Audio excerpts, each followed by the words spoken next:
Dicen que el invierno tiene una forma peculiar de aferrarse a los huesos, no solo con frío, sino con algo más antiguo, algo que se desliza entre la niebla de los árboles desnudos y se esconde en los rincones donde la tierra nunca se calienta. En ciertas noches, en ciertas aldeas, el silencio no es vacío, es escucha, y lo que se escucha no siempre pertenece a este mundo.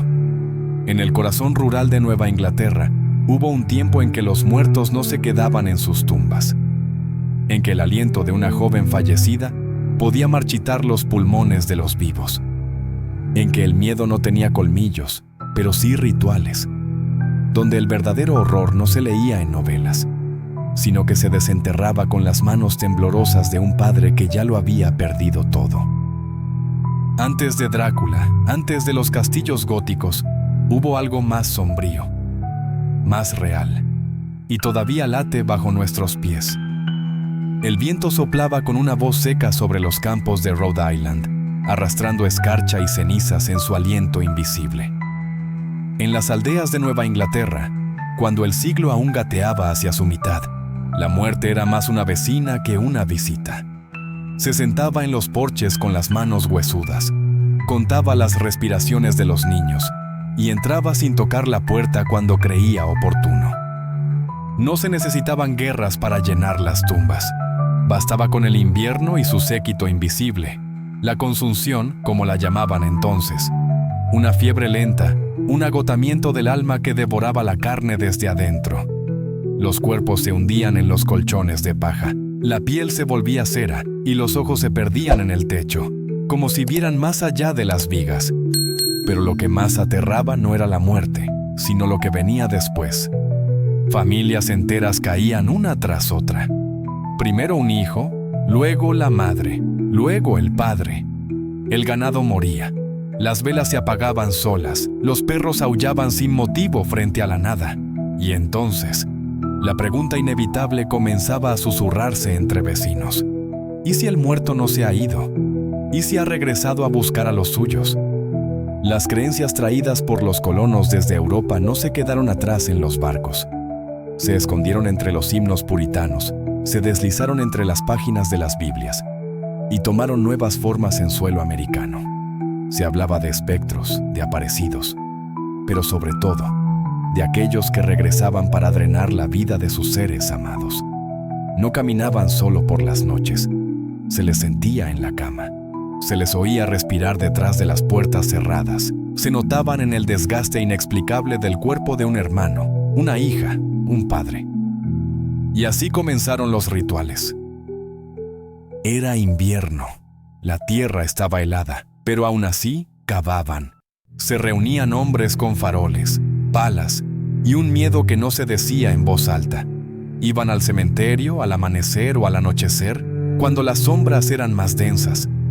Elegían una tumba, siempre la del primero en morir, siempre el que, en vida, había amado más a los que aún sufrían.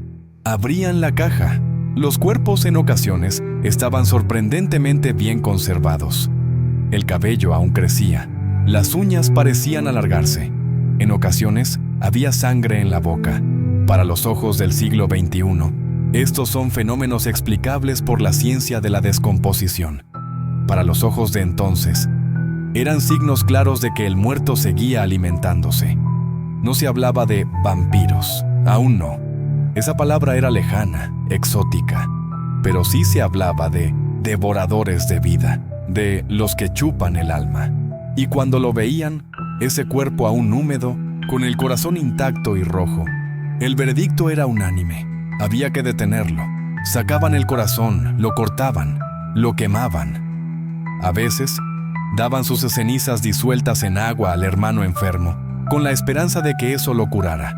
No por crueldad, sino por amor, por desesperación, porque nadie quería ver morir a otro más. Años después, estas escenas serían recordadas con vergüenza, como superstición de campesinos sin luces.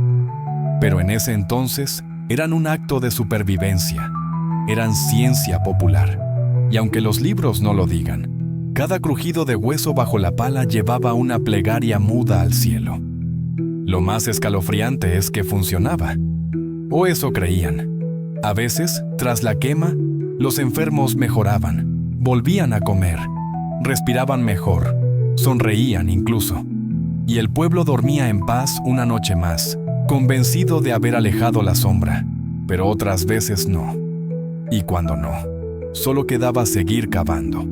Las crónicas de la época recogen varios de estos casos, esparcidos como brasas en un mapa silencioso. Connecticut, Vermont, Massachusetts. Pueblos en donde los rituales se repetían como un eco. Las tumbas abiertas, los corazones quemados, las miradas vacías de los padres y el viento. Ese viento que parecía observarlo todo. El horror no estaba en lo oculto, estaba a plena vista. Estaba en la certeza de que el amor puede volverse letal, que el recuerdo de un ser querido puede convertirse en amenaza, que bajo la nieve algo se agita, algo que no debería moverse. Y aunque la historia oficial ha intentado sepultar estos relatos, la tierra recuerda. Las raíces no olvidan. Porque en Nueva Inglaterra, la muerte nunca fue del todo definitiva. A veces, las historias más aterradoras no nacen en la ficción, sino en el temblor real de una comunidad acorralada por el miedo. ¿Y tú? ¿Que aún estás aquí, escuchando en la penumbra? ¿Te atreverías a seguir descendiendo con nosotros? Suscríbete, y que el eco de estas sombras no se pierda en el olvido. Cuando la nieve se deshizo en los bordes de Exeter, Rhode Island, en el invierno de 1892, la tierra aún conservaba el recuerdo de lo que allí había sido enterrado.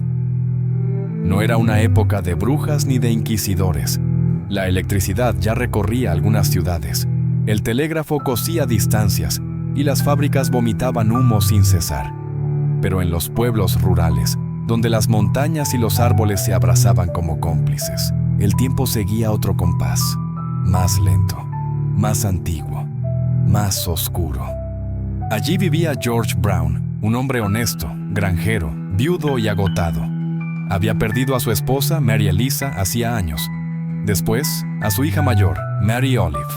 Y ahora, su único hijo varón, Edwin, yacía demacrado, con la piel traslúcida y los huesos saliéndole por la boca en forma de tos seca. La enfermedad lo había consumido como un fuego invisible. Y George, resignado, miraba al cielo y callaba. Pero el pueblo murmuraba.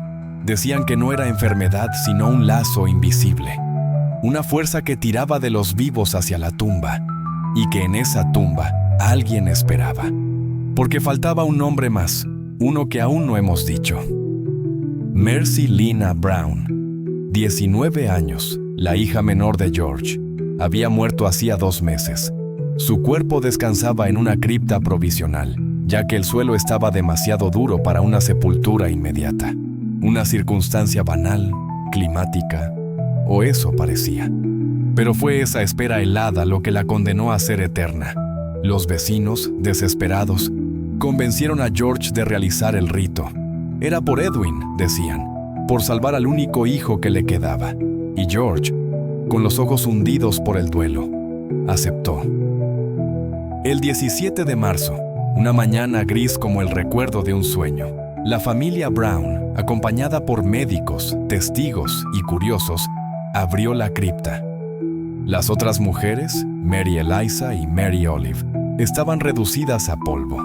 Pero Mercy no mostraba signos de descomposición. Su piel aún tenía color, su cabello aún brillo. Y lo más inquietante, al cortar su pecho, encontraron sangre líquida en el corazón y en el hígado. Los periódicos lo registraron. El médico lo intentó explicar, pero para el pueblo no hacían falta palabras. La tomaron por lo que era, una de los suyos que había regresado. Quemaron su corazón, mezclaron sus cenizas con agua y se las dieron a Edwin. No como castigo, sino como cura. El acto era brutal, sí, pero también era amor torcido. Era pánico que reza. Era lógica construida en la desesperación. Edwin murió semanas después. Mercy fue enterrada en el cementerio de Chestnut Hill, y su tumba, aún hoy, recibe flores, monedas, y a veces cartas escritas a mano por quienes aseguran haberla soñado. No hay estacas, no hay cruces de plata, solo una lápida modesta y una sombra que no termina de disiparse. Lo que ocurrió con Mercy Brown no es ficción, no es mito. Está documentado, los nombres, las fechas, los testimonios. Están ahí, y sin embargo, algo permanece fuera del alcance de la historia.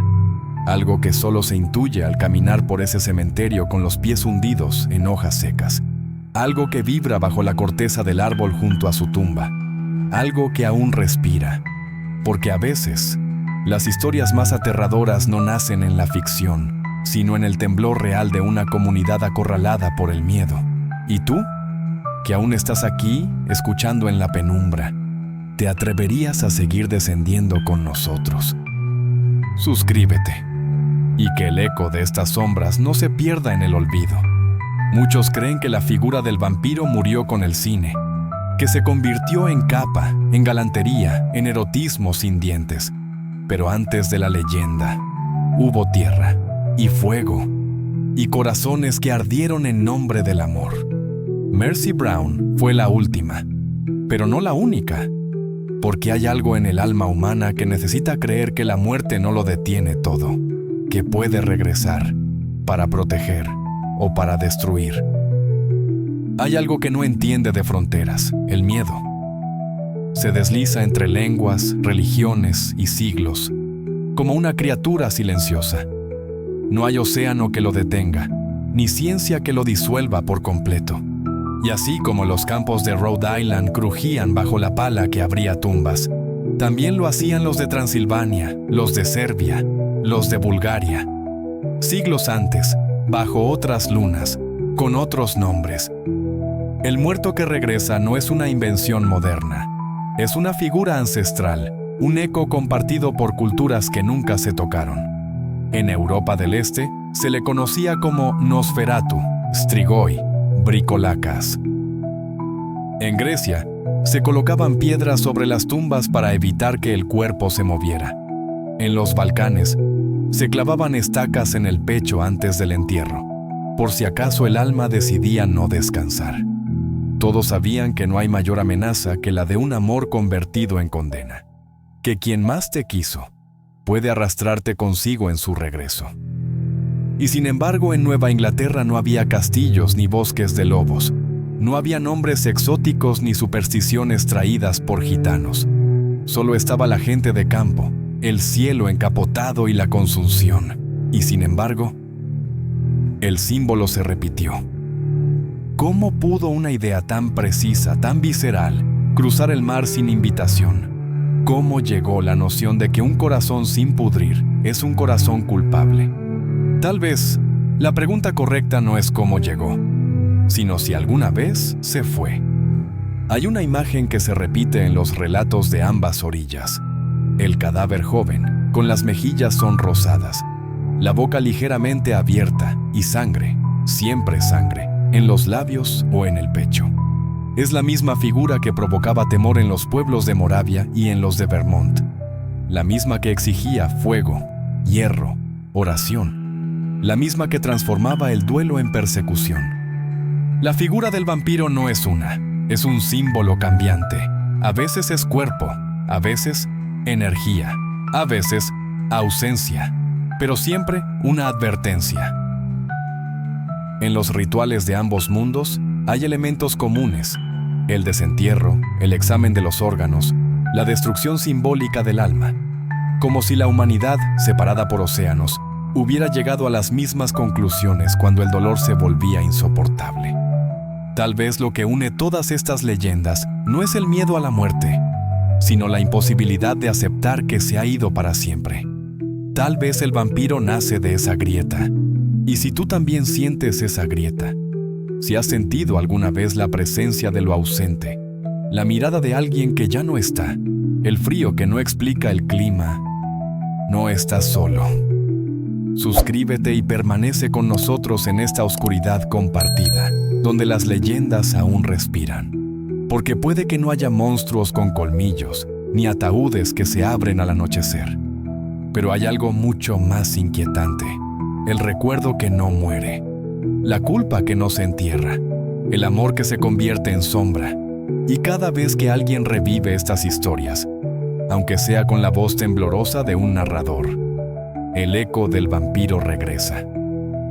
En 1897, un escritor irlandés llamado Bram Stoker publicó una novela que cambiaría la historia de la ficción gótica para siempre.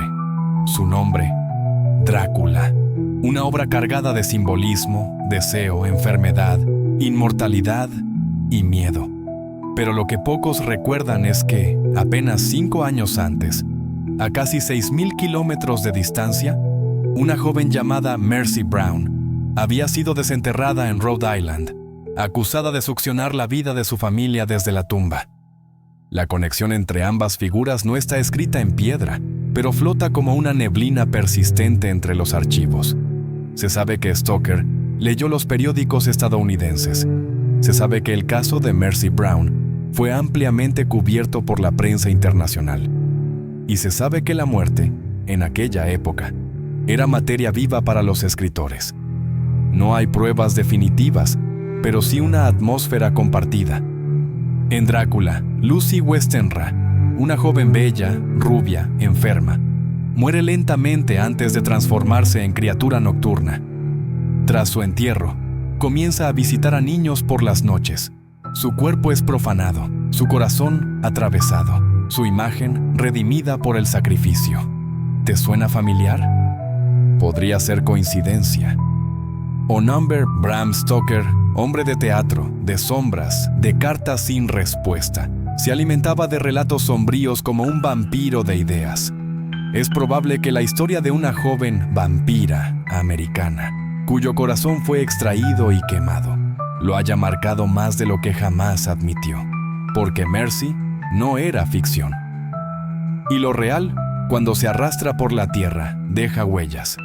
Hay quienes sostienen que Stoker se inspiró en leyendas eslavas, que su vampiro nació en las montañas de Transilvania, no en los bosques de Rhode Island, que el castillo de Drácula pertenece a Europa, y su sangre también. Y sin embargo, el fantasma de Mercy Brown no desaparece. Se cuela entre líneas, susurra desde las sombras del texto. Porque incluso si no fue su modelo, fue su advertencia. ¿Qué ocurre cuando la ficción bebe de la realidad? Cuando el arte toma prestado de los rituales, se convierte en homenaje o en conjuro. Drácula no es solo un monstruo, es un reflejo, es el eco de un mundo que no entiende el final, que se niega a aceptar la pérdida. Un mundo que necesita creer que los muertos pueden volver, ya sea para vengarse, para amar o para arrastrarnos con ellos. Y en ese sentido, Mercy Brown y Drácula son hermanos de sombra. Ambos nacieron del dolor, ambos cruzaron la línea entre lo real y lo simbólico, y ambos siguen caminando entre nosotros, envueltos en tinta y silencio. Quizás, el verdadero poder del mito no está en lo que afirma, sino en lo que deja abierto, en la grieta que no cierra, en la pregunta que no se responde. Porque al final, da igual si Mercy inspiró o no a Bram Stoker. Lo que importa es que ambos encarnan el mismo miedo, el de que el amor no nos salve de la muerte, sino que nos condene a ella. En los cementerios de Nueva Inglaterra, el viento sigue arrastrando historias entre las lápidas. Algunas se escribieron en periódicos, otras se grabaron en la madera podrida de ataúdes exhumados, y otras aún se susurran, cuando el invierno regresa y la tierra vuelve a endurecerse. Mercy Brown no fue la única, pero sí fue la última que el mundo aceptó mirar de frente. Los demás, los olvidados, los no registrados, duermen bajo piedras sin nombre, en pueblos donde ya no quedan ancianos que recuerden. Pero a veces, en noches en que el silencio pesa más que el sueño, alguien dice haber visto una figura junto a la ventana. Alguien jura haber sentido un aliento que no era suyo. Y alguien más, sin entender por qué, deja una flor en una tumba que nunca visitó antes. Tal vez las leyendas no son mentiras, sino memorias en otra lengua. Tal vez los rituales antiguos no eran superstición, sino pactos con lo desconocido. Tal vez lo que enterramos con tanto esmero no era un cuerpo, sino un aviso. ¿Y tú? ¿Que has permanecido hasta el final? ya formas parte de esta sombra compartida. Si quieres seguir caminando por los senderos ocultos del mundo, suscríbete. Aquí las leyendas nunca mueren, solo cambian de forma. Porque toda historia contada es una historia despertada, y algunas preferirían seguir dormidas.